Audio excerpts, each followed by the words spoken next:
The city feared Ju Taehwan because men disappeared after crossing him, but on the coldest night of November, the most powerful man in Chicago was brought to his knees by a third-grade teacher who drove a 12-year-old Honda with a cracked tail light. Rain hammered the streets of South Side Chicago in silver waves, turning traffic lights into blurred smears of red and gold across the pavement. The wind carried the sharp bite of coming winter, rattling loose newspaper stands and pushing exhausted pedestrians deeper into their coats. Most people hurried home without looking at each other. In this part of the city, survival often meant pretending not to see. Selah Morrell tightened both hands around the steering wheel as her old Honda Civic groaned beside the curb near the Kedzie train station. The heater barely worked. A stack of ungraded spelling tests slid from the passenger seat onto the floor as she reached for her thermos of lukewarm coffee. It had been another 14-hour day. Parent conferences.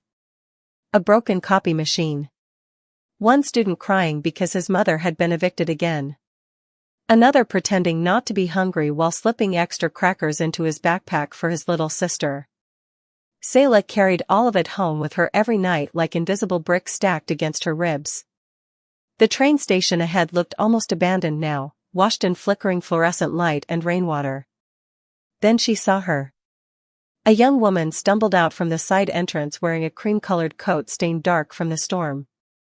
Her black hair clung to her face, and one heel snapped against the sidewalk as she nearly collapsed beside a newspaper box. Cars passed without slowing. A businessman glanced once before looking away. Two college students crossed the street pretending not to notice. Selah's foot hovered over the gas pedal. "Keep driving," a tired voice inside her whispered. "You've done enough today." But then the girl lifted her head slightly, and Selah saw fear in her eyes. Not ordinary fear. Not the kind caused by rain or being stranded downtown after midnight. This was the kind of fear that made people look over their shoulders even when nobody was there. The kind that reminded Selah of hospital waiting rooms and unanswered phone calls. Her chest tightened painfully. 3 years ago, her younger brother Micah had looked exactly like that the night before he died. Alone. Terrified. Invisible to everyone around him. Selah cursed softly under her breath and pulled over hard enough to splash water against the curb. "Hey," she called through the cracked passenger window. "You okay?" The girl froze immediately. Her eyes widened with panic instead of relief. For one strange second, she looked ready to run back into the storm. Then headlights turned the corner behind her. Black SUVs. Too clean for this neighborhood. Too expensive. Too deliberate.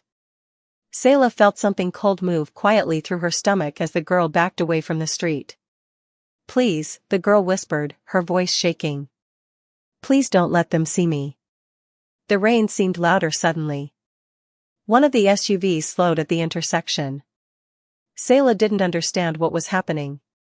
She didn't know the trembling stranger beside the station was Ju Hae-rin, sister of the most feared Korean Mafia boss in the Midwest. She didn't know 5 black cars were already tearing through Chicago searching for her. She only knew one thing. No frightened young woman should be left alone in the rain. Selah unlocked the passenger door. "Get in." And that single act of kindness was about to change both their lives forever. The passenger door slammed shut just as the black SUVs rolled slowly past the train station entrance, their headlights cutting through sheets of rain like pale knives across the darkness. Selah kept both hands tight on the steering wheel, forcing herself not to stare. The young woman beside her curled deeper into the oversized cream coat, breathing hard as water dripped onto the worn fabric seats of the Honda. For several terrifying seconds, neither of them moved. The windshield wipers scraped back and forth in uneven rhythm while one of the SUVs paused near the curb across the street. Its tinted windows revealed nothing. Selah could feel the girl trembling beside her. "Do not look at them," the young woman whispered. Her voice carried a faint Korean accent. Beneath the panic. "Please." Selah swallowed carefully. Every instinct told her this situation was dangerous. Normal people were not followed through Chicago by matching black SUVs at midnight. But another part of her noticed smaller things. The girl's hands were shaking violently from cold. There was mascara streaked beneath her eyes. One sleeve of her coat had torn near the wrist, exposing delicate fingers scraped raw from falling against concrete. Fear, Sayla realized, looked the same no matter how rich or powerful someone might be. The SUV finally rolled forward with the others and disappeared into traffic. Only then did the young woman release a breath that sounded almost painful. Sayla glanced at her briefly. "You need a hospital?" The girl shook her head immediately. "No hospitals. Too fast. Too firm." Sayla frowned slightly. "Okay," she said quietly. "Then start with your name." Silence filled the car again. Outside, the rain hammered against storefront windows and empty bus stops while distant sirens echoed somewhere deeper downtown. The girl stared down at her own hands before answering softly. "Hey." Sayla noticed the hesitation. Not the full truth. But tonight did not feel like the kind of night where strangers told complete truths. "I am Sayla," she replied. "And you are freezing."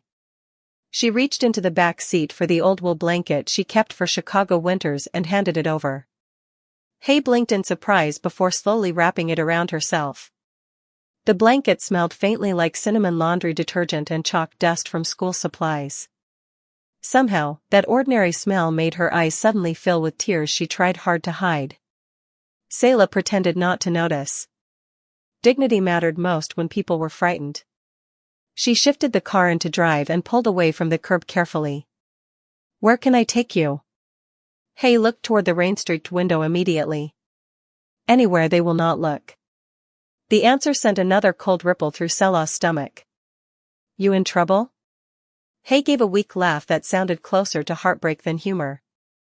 "My entire life is trouble." They drove through South Side streets glowing beneath neon liquor signs and flickering traffic lights. The old Honda rattled whenever it crossed potholes deep enough to swallow tires. Hay remained tense the entire time, flinching whenever headlights appeared too suddenly behind them. Twice she checked the rear window like someone expecting ghosts to emerge from the darkness. Sayla finally turned onto a quieter residential street lined with brick apartment buildings and bare trees bending in the wind. "You can stay at my place tonight," she said before she could second-guess herself. Hay looked stunned. "You do not even know me." Sayla parked beside the curb and shut off the engine. The sudden silence felt strangely intimate after the storm outside. "No," she admitted softly. "But I know what scared people look like." And somewhere across Chicago, inside a glass office overlooking the river, Ju Tae-hwan stood perfectly still while 5 black cars waited below for his command, because for the first time in years, the only family he had left had disappeared. Sayla's apartment sat on the 3rd floor of an aging brick building above a corner laundromat that never fully closed. The hallway smelled faintly like bleach, old radiator heat, and someone's late-night fried chicken drifting beneath apartment doors. Hay hesitated outside Unit 3B while Sayla unlocked 3 different deadbolts with apologetic efficiency. "The neighborhood looks rough," Sayla admitted quietly, pushing open the door, "but Mrs. Delgado downstairs watches everything like the FBI, so nobody really tries anything stupid around here." Hay stepped inside slowly, her dark eyes scanning the small apartment with visible confusion. The place was tiny. A faded gray couch. Books stacked unevenly beside a thrift store lamp. Children's drawings taped carefully along one wall beside handwritten thank you cards in crooked crayon lettering. A tiny kitchen barely separated from the living room by an old counter covered in school papers and unopened bills. Nothing about it matched the world Hay had grown up in. Yet somehow, the warmth hit her immediately. Soft jazz played quietly from an old speaker near the window. The apartment smelled like cinnamon tea and laundry detergent. Safe. Hay realized with sudden painful disbelief. It smelled safe. Sayla disappeared briefly into the bathroom and returned holding a towel and one of her oversized college sweatshirts. "You can change into this if you want," she offered. "Your clothes are soaked." Hay stared at the sweatshirt for a second too long before taking it carefully, almost like nobody had offered her simple kindness in a very long time. "Thank you," she whispered. Sayla nodded once and turned away intentionally, giving the younger woman privacy without making it awkward. Respect, especially for frightened people, often lived in small details. 20 minutes later, Hay emerged from the bathroom wearing the navy blue sweatshirt that hung loosely past her hands. Her makeup had washed away completely now, revealing exhaustion beneath her delicate features. Sayla noticed bruised shadows under her eyes that no amount of wealth could hide. She placed a steaming bowl of ramen on the table beside 2 slices of buttered toast. "It is not fancy," she admitted. "Teacher salary." For the first time that night, Hay smiled faintly. It transformed her face completely, softening something guarded and lonely beneath the fear. "It smells better than fancy." They ate quietly while rain tapped against the windows. The city outside remained restless with distant sirens and passing traffic, but inside apartment 3B the world felt strangely still. Sayla graded spelling quizzes while Hay sat curled beneath a blanket on the couch, watching her with cautious curiosity. "You really teach 3rd grade?" Hay finally asked. Sayla circled a misspelled word in red pen. 32 children with too much energy and not enough sleep." "Why?" Sayla looked up, confused. "Why what? Why do you do it?" Hay asked softly. "You could probably make more money doing almost anything else." Sayla leaned back slightly, considering the question. "Because sometimes children need one adult who looks at them and sees more than what the world expects them to become." The words landed harder than she realized. Hay lowered her gaze immediately. Sayla noticed her fingers tighten around the warm bowl in her lap.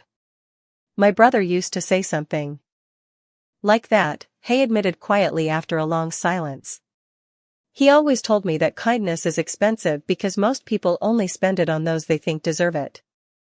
Sayla smiled faintly. "Your brother sounds smart." A shadow crossed Hay's face so quickly it almost disappeared.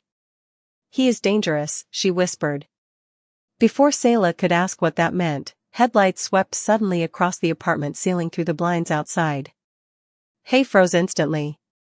The ramen bowl trembled in her hands. Somewhere below on the street, car doors closed softly one after another. Not loud. Controlled. Deliberate. Sayla slowly stood from the kitchen table while Hay's breathing became shallow with panic. Then came the sound of polished shoes against wet pavement beneath the apartment window. And for the first time that night, Sayla realized whatever world had followed this frightened girl into her home was much larger than she had imagined. The apartment fell completely silent except for the ticking radiator beside the kitchen window. Hay sat frozen on the couch clutching the blanket around her shoulders while shadows from passing headlights drifted slowly across the ceiling like dark water. Sayla moved carefully toward the blinds without speaking. Down on the street, 3 black sedans sat parked along the curb with their engines still running. Rain shimmered across polished hoods beneath the yellow glow of streetlights. Men in dark coats stood near the entrance of the building, calm and patient in a way that felt far more unsettling than panic would have. Sayla stepped back from the window immediately. "Friends of yours?" she asked softly. Hay laughed once under her breath, but there was no humor in it. "No," she whispered. "If they were my brother's men, they would already be upstairs." That answer only deepened the strange heaviness settling inside the apartment. Sayla crossed her arms slowly, studying the frightened young woman sitting on her couch in borrowed clothes. For a moment she considered calling the police. A reasonable person probably would have. But deep down she already knew Hay was more afraid of being found than of being arrested. There was a difference. And teachers learn to recognize fear very quickly. "You do not have to tell me everything," Sayla said quietly. "But if danger followed you into my building, I need something close to the truth." Hay lowered her gaze toward the untouched ramen bowl in her lap. The steam had faded now. Outside, thunder rolled low over the city skyline. "My family is complicated," she said carefully. "That usually means rich or dangerous." "Both." Sayla exhaled softly through her nose. Somehow that answer did not surprise her. Hay stared toward the rain-covered window for several seconds before speaking again. My brother built his life making sure nobody could ever hurt me, she said. But sometimes when people become powerful, they stop knowing how to protect anything gently. The words sounded rehearsed. Like something she had carried alone for years. Selah leaned against the kitchen counter quietly, listening. Hay continued in a softer voice. When I was younger, my brother used to walk me to school himself. Every morning. Even after our parents died. Her expression drifted somewhere far away. He packed my lunches badly. Burned toast almost every day. But he still tried. Selah noticed the small smile tugging briefly at her lips before sadness swallowed it again. What changed? She asked. Hay's eyes darkened immediately. The world noticed him. Silence settled heavily between them. Somewhere downstairs, a car door shut again. Slow. Controlled. Selah realized the men outside were not leaving anytime soon. Hay rubbed her hands together nervously beneath the blanket. My brother thinks fear keeps people safe, she admitted. Maybe for him it does. But fear is lonely. Selah understood that sentence more than Hay realized. She had spent years watching exhausted children build walls around themselves because life taught them disappointment too early. Fear always isolated people eventually. What about you? Hay asked suddenly, looking around the apartment again. You live alone? Selah nodded once. My brother used to live 2 blocks away. The sentence caught slightly in her throat. Car accident 3 years ago. Hay's expression softened instantly. Genuine this time. I am. Sorry. Selah looked down at the stack of spelling tests still scattered across the kitchen table. He was loud, she said with a faint smile. Terrible singer. Always late. But every room felt warmer when he walked into it. Hay listened carefully, almost hungrily, like someone starved for ordinary conversation. No bodyguards. No fear. No hidden meaning behind every sentence. Just 2 women talking quietly while rain battered the windows of a tiny apartment above a laundromat. Then suddenly, a phone vibrated sharply inside Hay's coat pocket. Both women froze. Hay stared at the screen without touching it. Her face drained of color almost instantly. Selah noticed one name glowing across the display in Korean characters. Appa. Older brother. The phone kept vibrating in the silence while somewhere 30 floors above downtown Chicago, Ju Tae-hwan stood beside a wall of windows overlooking the storm, listening to the sound of rain and waiting for his sister to answer. The phone continued vibrating in Hay's trembling hands while rain rolled steadily down the apartment windows. Selah watched her carefully from across the kitchen table, noticing the panic spreading through the younger woman's face with every passing second. Whatever relationship existed between Hay and her brother, it was built on something deeper than ordinary fear. Loyalty maybe. Love certainly. But also pressure heavy enough to make answering a phone call feel dangerous. You should probably pick up, Selah said softly. Hay swallowed hard without moving. If I answer, he will find me. And if you do not? Hay looked down at the glowing screen again. He will tear apart the city trying. The words settled heavily in the tiny apartment. Somewhere below, engines still idled quietly in the rain. Selah folded another spelling test absent-mindedly, though she was no longer reading the words in front of her. She had spent years teaching children how to identify emotions through stories and behavior. Fear. Shame. Anger. Grief.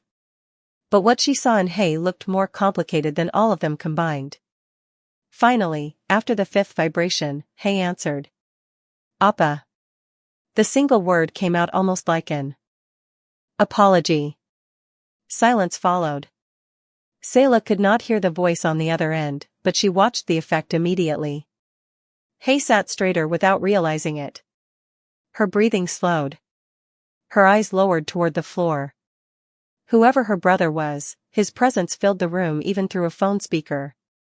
I am safe, Hay whispered quickly. Another silence. Then Hay closed her eyes briefly as if bracing herself against invisible weight. No, she said quietly. I do not want your men here. The response on the other end must have been sharp because Hay flinched slightly. Selah looked away politely, pretending to focus on the kitchen sink while catching fragments of Korean spoken in a low male voice through the receiver. Calm. Controlled. Somehow that tone felt more intimidating than shouting ever could. Hay's fingers tightened around the phone. I needed space, she whispered. Just one night without guards following me everywhere. Another pause. Then unexpectedly, Hay's expression softened. I know you were worried. Selah noticed it immediately. Beneath all the fear and tension, Hay loved her brother very much. And somehow, that realization made the situation feel sadder instead of safer. I am with someone kind, Hay continued quietly. Her eyes lifted toward Selah for the first time during the call. A teacher. Silence again. Then Hay suddenly looked shocked. No, she protested softly. She does not know anything about us. Us? The word lingered in the air long after she said it. Selah slowly stacked the spelling quizzes together while pretending not to listen, but her thoughts were already moving. Expensive SUVs. Men waiting outside in the rain. A brother powerful enough to mobilize an entire city overnight.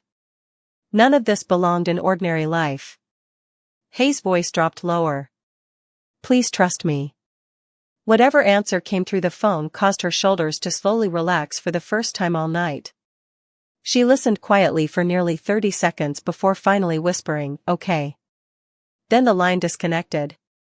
The apartment felt strangely empty afterward. Hay stared down at the dark screen in her hands while rain tapped softly against the glass. He is coming, is he? Not? Selah asked gently. Hay nodded once. Tomorrow. With police? Hay gave a tired laugh beneath her breath. My brother does not call police. The honesty of the statement sent another ripple of unease through the room. Selah moved toward the sink, rinsing bowls beneath warm water while her thoughts drifted uneasily toward tomorrow morning. She should have been frightened enough to ask Hay to leave. A smarter person probably would have. But when she glanced back toward the couch, she saw something unexpected instead. Hay had fallen asleep sitting upright beneath the blanket, still clutching the phone loosely against her chest like a child holding on to safety. Her face looked younger now. Smaller somehow. Not mysterious. Not dangerous. Just exhausted. Selah turned off the kitchen light quietly and placed another blanket over her shoulders. Outside, Chicago remained cold and restless beneath the storm. But inside apartment 3B, the sister of one of the most feared men in the city slept peacefully for the first time in months while her brother prepared to cross Chicago before sunrise to meet the stranger who had protected her when nobody else could. Morning arrived slowly beneath heavy gray clouds hanging low over Chicago. The storm had weakened overnight, but cold rain still clung to the streets in silver puddles reflecting traffic lights and storefront windows. Selah woke before sunrise the way she always did, moving quietly through the apartment while the coffee maker sputtered beside the sink. For a few peaceful seconds, everything felt normal again. The soft hum of the radiator. The smell of cheap coffee. The stack of lesson plans waiting beside her purse. Then she noticed Hay still asleep on the couch beneath the blankets, and reality settled back into the room. Hay looked different in daylight. Younger somehow. Vulnerable in a way expensive clothes and guarded silence could not fully hide. One dark curl rested across her cheek while the oversized sweatshirt slipped loosely off one shoulder. Selah found herself wondering what kind of life could make someone this young look so exhausted.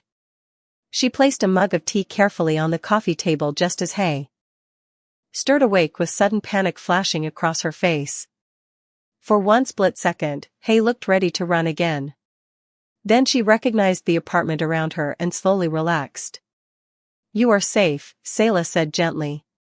Hay blinked toward the rain-streaked window. For now. Sayla handed her the tea without responding. Outside, children in oversized coats hurried toward school buses while city workers salted sidewalks against the morning frost. Ordinary life moved forward the same way it always did, completely unaware that fear and power were quietly circling a third-floor apartment above a laundromat. Hay wrapped both hands around the mug, absorbing the warmth carefully. "You still have to work?" she asked softly. Sayla gave her a look somewhere between amusement and exhaustion. 32 third graders become dangerous when left unsupervised. Hay laughed unexpectedly at that, a real laugh this time. Brief, but genuine. It softened the heaviness in the room for a moment. Sayla grabbed her coat from the chair near the door and checked the time on her phone. "You can stay here until your brother arrives."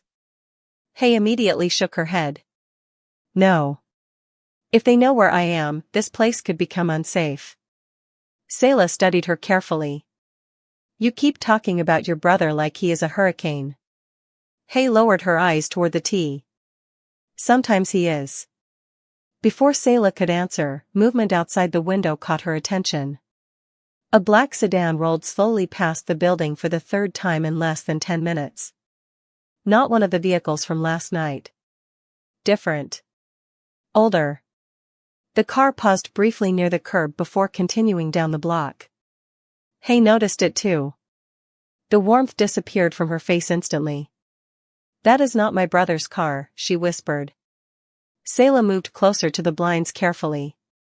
2 men sat inside the sedan watching the building without attempting to hide it. Neither looked toward passing pedestrians. They only watched the windows. Calmly. Patiently. The same dangerous stillness Sayla had started recognizing around this entire situation. "Maybe they are lost," Sayla offered, though even she did not believe it. Hay stood abruptly from the couch. "No fear." Sharpened her voice now. "They found me." The apartment suddenly felt much smaller. Hay grabbed her coat with shaking hands while Sayla's teacher instincts immediately surfaced beneath the rising tension. "Calm first. Panic helped nobody. Listen to me," Sayla said firmly. "You are not running through Chicago alone again." Hay looked stunned by the certainty in her voice. "You do not understand these people." "Maybe not," Sayla admitted. "But I understand fear." The black sedan stopped again directly across the street. One of the men stepped out slowly beneath the freezing rain and looked up toward the apartment windows. Sayla's pulse tightened painfully. Hay backed away from the glass immediately, breathing faster now. Then suddenly, another sound echoed down the block. Engines. Multiple. Smooth and powerful. Both women turned toward the window at the exact same moment as 5 black luxury cars rolled silently onto the street like shadows moving through the rain. And for the first time since entering Sayla's apartment, Hay looked relieved instead of afraid. The street outside Sayla's apartment seemed to stop breathing as the 5 black cars glided through the rain and lined up perfectly along the curb. Their dark exteriors reflected flashing traffic lights and puddles across the pavement like moving mirrors. Even the men inside the older sedan across the street reacted immediately. Sayla watched one of them stiffen before quietly getting back into the vehicle. 30 seconds later, the sedan drove away without hesitation. No confrontation. No argument. Just retreat. Hay released a shaky breath beside the window, and for the first time since Sayla had met her, the fear in her eyes loosened slightly. "They are leaving," Sayla murmured. Hay nodded once. "Because my brother arrived." The words settled heavily inside the apartment. Down below, umbrella-carrying pedestrians slowed to stare openly at the row of expensive cars crowding the narrow neighborhood street. Mrs. Delgado from the laundromat stepped outside holding a basket of folded towels and froze completely at the sight. One of the black vehicles opened smoothly, and several men stepped out wearing dark coats tailored too perfectly to belong in this neighborhood. None of them looked hurried. None of them raised their voices. Yet somehow the entire block shifted around them instinctively, like people sensing weather before a storm fully arrives. Sayla crossed her arms slowly. "Your family really does not believe in subtle entrances." Hei almost smiled. This is subtle for him. Then the rear door of the center vehicle opened. Even from the third-floor window, Sayla could feel the energy change immediately. The man stepping onto the rain-darkened pavement moved with terrifying calmness, the kind built from absolute control rather than physical size. Ju Taehwan wore a long black overcoat over a charcoal suit that looked untouched by the weather. His dark hair was neatly swept back, exposing sharp features that seemed carved from stone beneath the gray morning light. But it was his eyes that caught Sayla's attention. Cold. Focused. Not cruel exactly. Just deeply exhausted in a way powerful men rarely allowed the world to see. Taehwan looked up toward the apartment windows instantly, as though he already knew exactly where his sister stood. Hei stepped back from the blinds without realizing it, suddenly looking like a nervous younger sibling instead of a mysterious runaway. He is angry, she whispered. Sayla glanced toward her carefully. At you? Hei's expression softened unexpectedly. At himself. Down below, Taehwan spoke quietly to one of the men beside him before removing his gloves with slow precision. No wasted movement. No nervous energy. Just complete stillness wrapped in expensive fabric and quiet authority. Sayla had spent enough years around children to understand something important. The loudest people were rarely the strongest. Truly dangerous people usually spoke softly because they never needed to prove anything. You should probably go downstairs, Sayla said gently. Hei hesitated. You are not afraid of him? Sayla considered the question honestly while watching the man below scan the building entrance with unreadable eyes. Fear would have been reasonable. Smart even.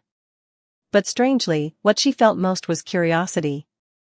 I think your brother has spent a very long time carrying too much responsibility, she answered quietly. Hei stared at her in visible surprise. Most people only see power when they look at him. Sayla glanced toward the sleeping neighborhood outside the window. Teachers spend their lives reading what people try hard not to show. Hei looked suddenly emotional again, her eyes shining faintly beneath the apartment lights. Before she could answer, a knock echoed through the hallway outside apartment 3B. Not aggressive. Not impatient. Just 3 calm knocks against old wood. Sayla moved toward the door slowly while Hei remained frozen near the couch. The hallway outside had gone completely silent. Even the old radiator seemed quieter somehow. Sayla unlocked the first deadbolt carefully, then the second. When she opened the door, Ju Taehwan stood there alone beneath the dim hallway light with rain still clinging to the shoulders of his coat. Up close, he looked even more intimidating than he had from the street below. But what stunned Sayla most was not the power in his presence. It was the exhaustion in his eyes when he spoke his first words. My sister, he said quietly, his deep voice carrying traces of soul beneath polished English. Is she safe? For a moment, nobody moved. Rainwater dripped quietly from the edge of Taehwan's black coat onto the cracked hallway floor while the dim overhead light buzzed softly above them. Sayla stood in the doorway with one hand still resting against the lock, suddenly aware of how small apartment 3B looked compared to the world this man clearly belonged to. Yet despite the expensive suit, the line of luxury cars outside, and the silent men waiting downstairs, his first concern had not been power or explanations. Only his sister. She is safe, Sayla answered calmly. Something shifted behind Taehwan's eyes then. Relief. Brief but unmistakable. It softened his face for less than a second before control settled back over him like armor. He nodded once with quiet precision. Thank you. The sincerity in his voice caught Sayla off guard more than intimidation would have. Hei appeared slowly behind her near the couch, still wrapped in the oversized navy sweatshirt. The moment Taehwan saw her, every ounce of cold authority surrounding him changed almost invisibly. Not gone. Never gone. But redirected entirely toward concern. Herin. His voice lowered when he said her name. Hei looked suddenly guilty, like a younger sister caught sneaking home past curfew instead of a frightened woman hidden from dangerous people overnight. Appa, she whispered softly. Taehwan stepped inside the apartment carefully, his eyes scanning her face quickly as if checking for injuries without asking directly. Sayla noticed it immediately. Protective habits. Deep ones. You disappeared without security, he said quietly in Korean before switching back to English for Sela's sake. Do you understand what could have happened? Hae looked down at the floor. I understand what always happens, she replied softly. I cannot breathe without someone following me. Silence filled the apartment again. Taehwan removed his gloves slowly, his expression unreadable now. You think I enjoy this life? He asked. Hae did not answer. Sayla stood quietly near the kitchen counter, feeling less like a witness to an argument and more like someone accidentally watching two lonely people fail to protect each other correctly. Taehwan finally looked toward Sayla fully for the first time. Up close, his presence carried the same unsettling stillness as the men outside, but unlike them, there was intelligence behind every movement. Observation. Restraint. You took my sister into your home without knowing who she was, he said. Most people would not have done that. Sayla crossed her arms lightly. Most people saw someone frightened and decided it was not their problem. Something flickered faintly across his face at that answer. Respect perhaps. Or surprise.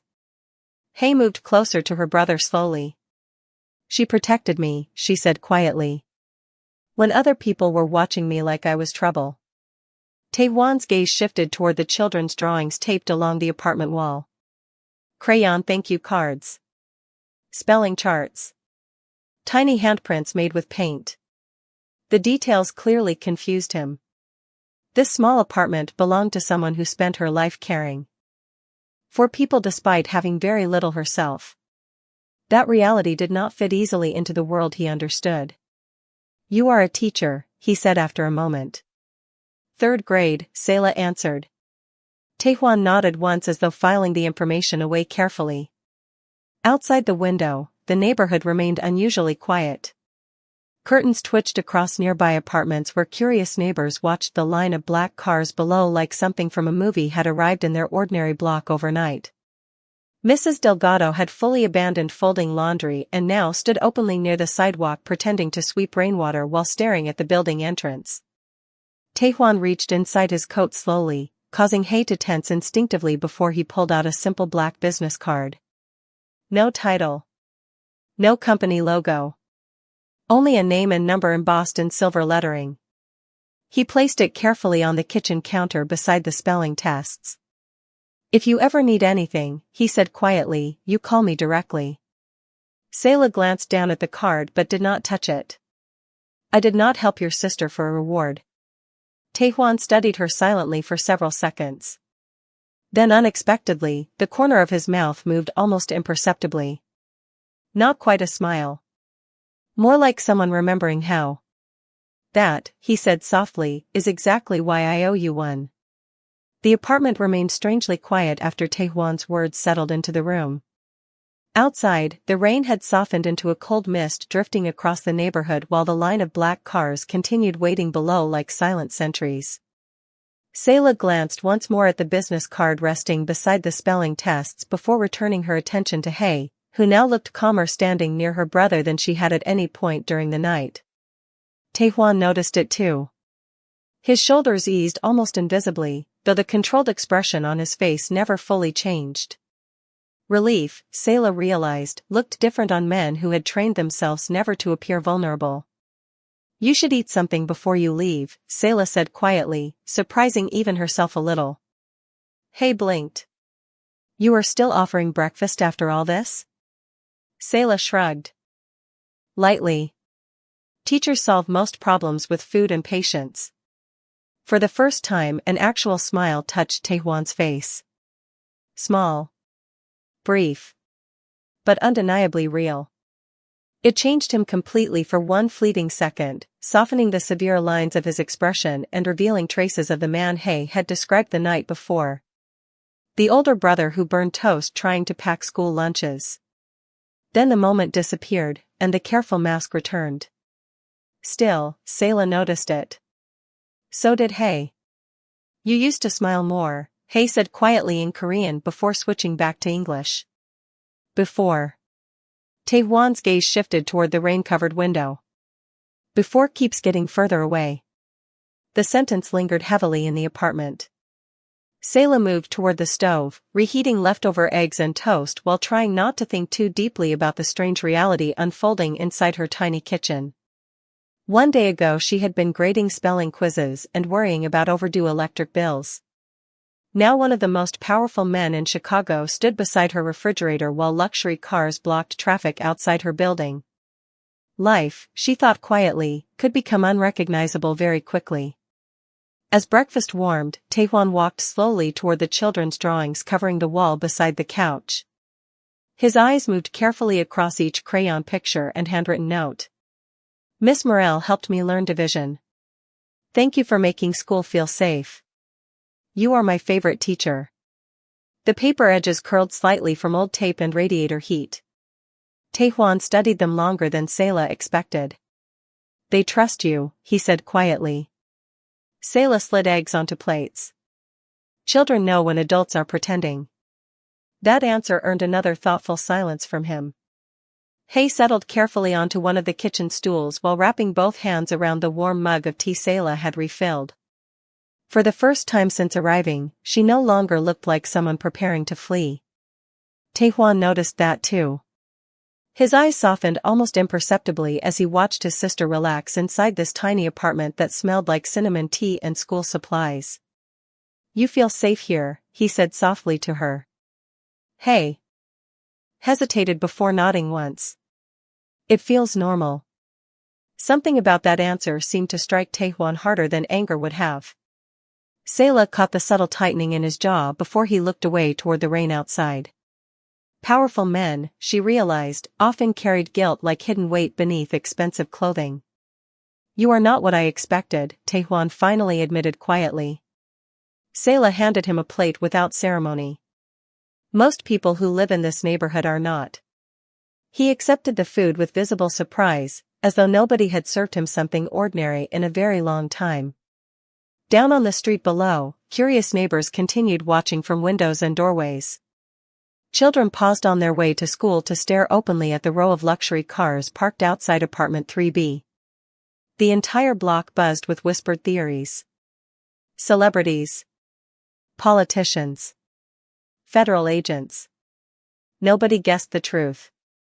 Inside the apartment, Taehwan sat carefully at Sela's tiny kitchen table, towering slightly over furniture too small for him, while steam rose from simple eggs and toast placed between unpaid bills and third-grade lesson plans. And somewhere beneath the cold authority, the expensive watches, and the silent reputation that made grown men fear him across Chicago, Ju Taehwan experienced something he had not felt in years. Peace. The warmth inside apartment 3B could not last forever. Sayla knew that the moment she glanced at the clock above the stove and realized she was already 15 minutes late for school. Outside, the neighborhood had fully awakened now. Delivery trucks rattled down wet streets. Children hurried toward buses beneath oversized backpacks. Curious neighbors still lingered near windows pretending not to stare at the row of black luxury cars parked beside the curb like a scene from another world had accidentally landed in Southside Chicago. Sayla stacked the breakfast plates quietly before reaching for her coat draped across the kitchen chair. I really have to leave, she said with a tired sigh. Mrs. Calloway already thinks I am irresponsible because I forgot to reply to one email last month. Hae blinked in surprise. You are going to school after all this? Sayla gave her a look that almost made her smile. Third graders do not cancel multiplication lessons because mysterious people arrive in expensive cars. To Sela's surprise, Taehwan lowered his eyes briefly toward the kitchen table, and something dangerously close to amusement crossed his face again. You are either very brave, he said quietly, or completely unaware of how unusual this situation is. Sayla pulled on her coat. I am a teacher in Chicago. Unusual stopped surprising me years ago. Hae laughed softly into her tea for the first time all morning. The sound filled the apartment with unexpected lightness. Taehwan watched his sister carefully, and Sayla noticed it again immediately. Every time Hay smiled, some invisible tension inside him loosened. Not fully. Never fully. But enough to reveal the older brother beneath the reputation. You should come with us, Taehwan said suddenly to Hay. The warmth faded from her expression almost instantly. I knew this would happen. Herin. His voice remained calm, but the authority beneath it sharpened slightly. You are not safe alone right now. I was not safe before either, she replied quietly. The room fell silent again. Sayla looked between them carefully, recognizing the shape of the argument immediately. Love disguised as control. Fear disguised as protection. She had seen versions of it between parents and children for years. Taehwan stood slowly from the tiny kitchen table, suddenly making the apartment feel much smaller again. You disappeared without telling anyone, he said softly. Do you understand what that did to me? Hay looked away. I needed one night where nobody watched me like property. The sentence landed harder than either of them expected. Taehwan froze completely still. Sayla noticed his jaw tighten faintly before he looked toward the rain-covered window. For several long seconds, nobody spoke. Then unexpectedly, Taehwan removed a silver watch from his wrist and set it carefully on the kitchen table beside the business card. When our parents died, he said quietly, I promised myself nobody would ever take anything from me again. His voice carried no anger now. Only exhaustion. Somewhere along the way, I forgot that protecting someone and controlling them are not the same thing. Hay stared at him in stunned silence. Sayla did too. Powerful men rarely admitted mistakes aloud. Men like Taehwan almost never did.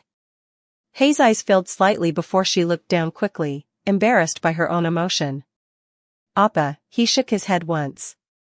You were right to leave if this life is suffocating you. The apartment seemed quieter after that confession. More honest somehow. Sayla adjusted the strap of her worn leather bag while watching the siblings carefully. Something important had shifted between them inside this tiny kitchen over cold toast and rainwater. Not solved, but softened. Then suddenly, a knock echoed downstairs near the building entrance, followed by raised voices drifting faintly through the hallway. Taehwan's expression changed instantly. The softness disappeared beneath sharp focus.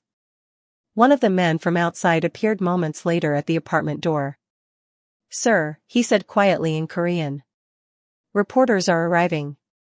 Sayla blinked in disbelief. Reporters? The man nodded once. Someone recognized the cars. Taehwan closed his eyes briefly as though exhausted by the world itself. Then he looked toward Sayla with something close to regret. Miss Morel, he said calmly, it seems your morning is about to become much more complicated. The hallway outside apartment 3B grew louder by the second. Muffled voices echoed from downstairs along with the distant click of cameras and car doors opening against the wet pavement. Sayla stared at Taehwan in disbelief while tightening the strap of her bag against her shoulder. How do reporters even know you are here already? Taehwan slipped his gloves back on with slow precision, though annoyance flickered briefly behind his composed expression. Chicago notices when 5 black cars appear in one neighborhood before sunrise. Hay groaned softly beneath her breath and buried her face in her hands. This is exactly why I ran away. One of Taehwan's men remained near the apartment door listening carefully through an earpiece while rainwater dripped from the hem of his coat onto the old hallway carpet. The contrast between these sharply dressed men and the worn apartment building around them felt almost surreal. Sayla glanced toward the window again and saw at least 4 news vans now crowding the narrow street below. Reporters holding umbrellas stood near police barriers while neighbors gathered openly on sidewalks pretending not to eavesdrop. Children on their way to school pointed excitedly toward the line of luxury cars. Mrs. Delgado looked 100% committed to learning every possible detail before lunchtime. Wonderful, Sayla muttered softly. Now my principal is definitely going to think I joined organized crime overnight. To her surprise, Taehwan actually laughed quietly. The sound was low and brief, but genuine enough to make everyone in the room pause. Even the man near the door looked startled for half a second. Hei stared openly at her brother. I forgot you still knew how to do that. Taehwan's expression settled again almost immediately, though traces of warmth lingered faintly near his eyes. Miss Morel, he said calmly, I apologize for the disruption this has caused you.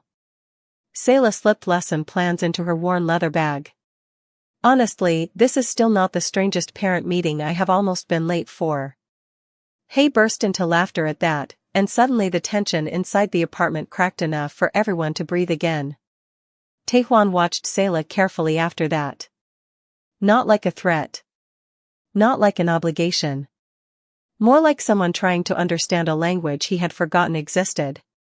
Simple kindness. Calmness under pressure. Humor without cruelty. Things that rarely survived inside the world he moved through every day. Another knock sounded at the door before one of the men stepped fully inside. Sir, he said quietly. The reporters are asking about the teacher. Sayla froze. The what? Someone recognized you from the school website, the man explained apologetically. They know you sheltered Miss Ju overnight. Hei looked horrified instantly. No. She cannot become part of this. Taehwan's gaze darkened thoughtfully while looking toward the crowded street below. Sayla could almost feel him calculating possibilities behind his calm expression. Risk. Exposure. Protection. Finally, he looked back toward her. Do you trust me? He asked quietly. The question surprised both of them. Sayla studied him carefully for a long moment. This man had enough influence to change entire neighborhoods with a phone call. Enough fear surrounding his name to empty streets before dawn. But somehow, despite all that power, he had walked into her apartment asking only whether his sister was safe. I think, Sayla answered slowly, you are trying very hard not to become the kind of man your enemies already believe you are. Silence followed. Even Hei looked stunned by the answer. Taehwan stood completely still for several seconds before lowering his eyes briefly. Respect. Real respect. Then trust me now, he said softly. I will not allow this situation to damage your life. Before Sayla could answer, movement outside caught everyone's attention. One of the reporters downstairs had somehow slipped past the barriers and shouted loudly toward the apartment windows. Cameras immediately lifted toward the building. The neighborhood erupted into noise and flashing lights. Taehwan's expression hardened instantly, though not with anger. Decision. He reached for the apartment door and looked back once toward Sayla. Stay inside for 5 minutes, he said calmly. After that, your street will belong to you again. Then he stepped into the hallway, and every sound outside the apartment seemed to change at once. Sayla stood beside the apartment window watching the storm of cameras and microphones gather outside her building while Hei remained frozen near the couch, anxiety written across every inch of her face. Down below, reporters shouted questions through the cold morning rain while neighbors crowded sidewalks in slippers and winter coats, eager to witness whatever impossible story had landed on their block overnight. The black luxury cars formed a silent wall between the building entrance and the growing crowd. Then the front door opened. Ju Taehwan stepped outside alone. The effect was immediate. Reporters stopped pushing forward. Conversations died. Mid-sentence. Even the rain seemed quieter somehow beneath the heavy gray sky. Taehwan stood perfectly still on the wet sidewalk, one hand inside his coat pocket while cameras flashed endlessly against the dark fabric of his overcoat. He did not rush toward the vehicles. He did not hide behind security. He simply looked at the crowd with the same calm control Sayla had noticed from the moment he arrived. He does not even need to raise his voice, Sayla murmured softly. Hei folded her arms tightly around herself. That is what scares people. Down below, a reporter shouted first. Mr. Ju, is it true your sister was hiding here overnight? Another voice immediately followed. Who is the teacher? Is she connected to your organization? Cameras tilted upward toward Sela's apartment windows again. Hei closed her eyes in frustration. I ruined her life. No, Sayla said quietly. You were scared. The distinction mattered more than Hay realized. Outside, Taehwan finally spoke. His deep voice carried calmly through the rain without effort. Miss Sayla Morel is a schoolteacher who showed kindness to my sister during a difficult situation. Flashbulbs exploded across the street. She has no connection to my business affairs of any kind. Another reporter pushed forward. Then why are you personally here? Taehwan's gaze shifted briefly toward the third-floor apartment window before returning to the crowd. Because gratitude should be shown properly. The entire street seemed to fall silent after that sentence. Even the reporters looked momentarily caught off guard. Sayla stared through the rain-streaked glass without speaking. She had expected power. Intimidation maybe. But not dignity. Never this. Down below, Taehwan continued calmly. Miss Morel protected someone vulnerable without asking for anything in return. In my experience, that is increasingly rare. One of the reporters lowered her microphone slightly, visibly surprised by the sincerity in his tone. Hay looked toward Sayla with tears quietly gathering in her eyes now. Nobody talks about people like that in my world, she whispered. Sayla reached over and squeezed her hand gently. Outside, Taehwan gave one final statement before stepping back toward the line of black cars. Any attention directed toward this neighborhood or this teacher after today will be considered disrespect toward my family. The sentence remained perfectly calm. No threats. No raised voice. Yet every reporter immediately understood the meaning beneath it. Cameras lowered. Questions stopped. Within minutes, producers began pulling crews back toward their vans while curious neighbors slowly drifted away from sidewalks. The chaos dissolved almost as quickly as it had appeared. Hay stared toward the window in stunned disbelief. He cleared the entire street. Sayla exhaled slowly. Your brother treats conversations like chess matches. A faint smile touched Hay's face. That means he likes you. Before Sayla could respond, movement below caught her eye again. Taehwan had not entered his car yet. Instead, he stood beside the open rear door looking back toward apartment 3B through the rain. Even from 3 floors up, Sayla could feel the weight of his gaze. Not possessive. Not cold. Thoughtful. Like a man struggling to understand why one small apartment filled with spelling tests and children's drawings had affected him more deeply than rooms filled with politicians and millionaires ever could. Then slowly, Taehwan bowed his head toward the apartment window. Respect. Real respect. The kind powerful men almost never offered publicly. Hay looked shocked beside her. So did Sayla. And somewhere out on the wet Chicago street, every person watching understood something important had just happened, even if none of them fully understood why. 3 weeks later, the first snow of December drifted softly across Chicago like ash-colored feathers falling from the sky. Sayla stood outside Benjamin Turner Elementary wrapped in her old brown coat while children raced through the schoolyard throwing half-frozen snow at each other before morning class. The neighborhood looked different now. Not dramatically. Not enough to erase years of struggle. But enough for people to notice. Fresh paint covered the cracked walls near the playground. New computers had quietly appeared in the library 2 days earlier. Without explanation. The cafeteria finally replaced broken tables that teachers had complained about for years. Nobody officially knew where the money came from. But everyone had theories. Sayla watched 2 third-grade boys argue proudly over who got to use the new microscope set during science period while trying unsuccessfully to hide her smile. Miss Morel, one little girl shouted while running toward her through the snow. The librarian said we are getting a music room too. Sayla laughed softly. Then you all better stop singing off-key during class. The children groaned dramatically while racing toward the school entrance. Their laughter echoed warmly through the cold morning air. Behind them, Principal Calloway stepped outside holding a clipboard against her chest.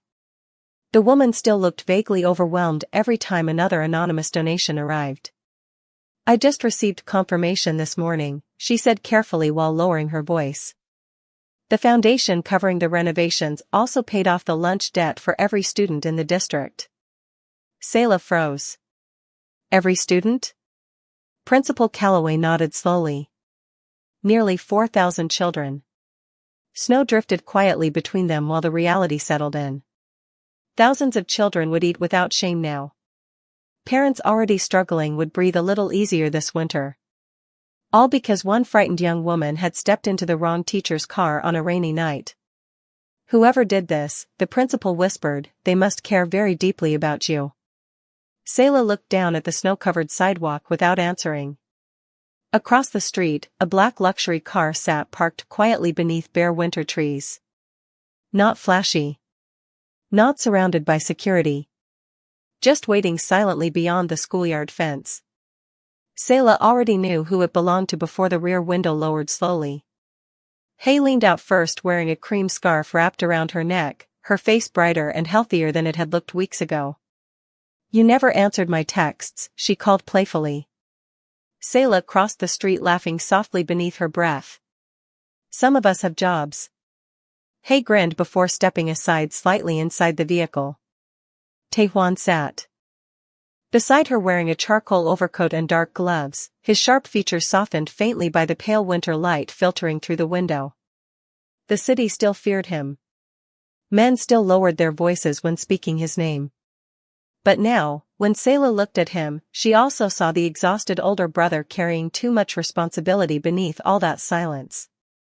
Miss Morel, he greeted quietly. Your students appear louder than usual today. Selah smiled faintly. That is because somebody spoiled them. A trace of amusement crossed his eyes again. Small. Controlled. But real. Hay handed Selah a neatly wrapped package through the window. It is from both of us. Selah frowned slightly. You already renovated half the school district. Open it later, Hay insisted warmly. Taehwan remained quiet for a moment while snow settled gently across the roof of the car. Children's laughter drifted from the playground nearby. Finally, he looked toward the school entrance filled with students running through warm yellow light. You were right, he said softly. Selah tilted her head slightly. About what? Taehwan watched the children for several long seconds before answering. Fear keeps people obedient. His eyes shifted back toward her. But kindness keeps them human.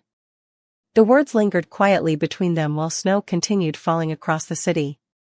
Somewhere beyond the schoolyard, Chicago remained loud and ruthless and restless as ever. But for one small moment beside an elementary school filled with children laughing in the cold, a feared man in a black car looked at a teacher standing in the snow and remembered there were still things in this world money could not buy and power could not force. And that day, the city remembered what dignity looked like.